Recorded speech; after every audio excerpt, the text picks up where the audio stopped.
सबक आमूज वाकया। आग ने एक दुकान के अलावा पूरी मार्केट जला दी। रात के 3:30 बजे फोन की घंटी की आवाज सुनकर नईम जाग गया और या अल्लाह खैर कहते हुए फोन उठा लिया। उधर से आवाज आई, नईम साहब, मार्केट में बिजली के शॉर्ट सर्किट की वजह से आग लग गई और बहुत से लोगों के दुकानें जलकर खाक हो चुकी हैं।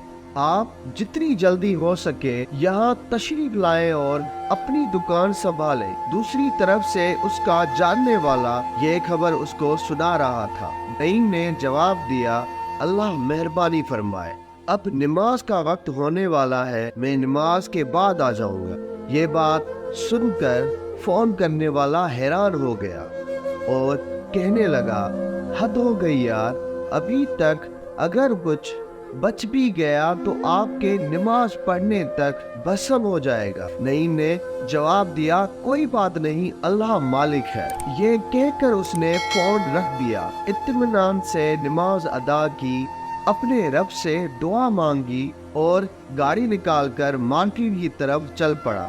मार्केट के इर्द गिर्द की फिजा आग और धुओं के बादलों से घेरी हुई थी और लोग अपने सामान का नुकसान होने पर दुख भरी आहें ले रहे थे। कुछ गवर्नमेंट को कोस रहे थे, कुछ मुकामी इंतजामिया को, और कुछ अपने रब से शिकवे करने में मसरूफ थे। नईम के अलावा हर कोई अपनी दुकान खोलकर देख चुका था और लोगों का तकरीबन पूरा का पूरा माल जलकर खाक हो चुका था।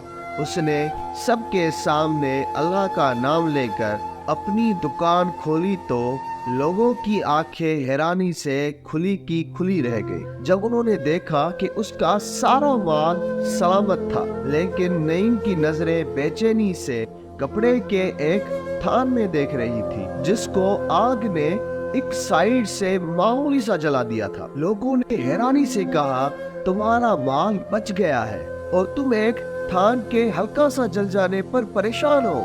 उसने जवाब दिया कि मैं ज़कात पूरी और बाकायदगी से अदा करता हूँ और कभी किसी को गलत सामान या 2 नंबर माल नहीं देता। फिर भी ये जल गया है, कोई गड़बड़ जरूर है। और अपना माल बच जाने पे बेइख्तियार अल्लाह का शुक्र अदा किया। ईमानदारी से कमाई हुई हलाल माल की अल्लाह हिफाजत करता है और अल्लाह पाक का हुक्म है कि ज़कात अदा करो। इस तरह की कई मिसालें हमारे मुआशरे में मौजूद हैं, बस उनसे सबक हासिल करने की ज़रूरत है। रमज़ानुल मुबारक में ही नहीं बल्कि बाकी महीनों में भी अपने दिल को अल्लाह की तरफ राग़िब कीजिए और ईमानदारी से ज़िंदगी गुजारने का अज़म कीजिए।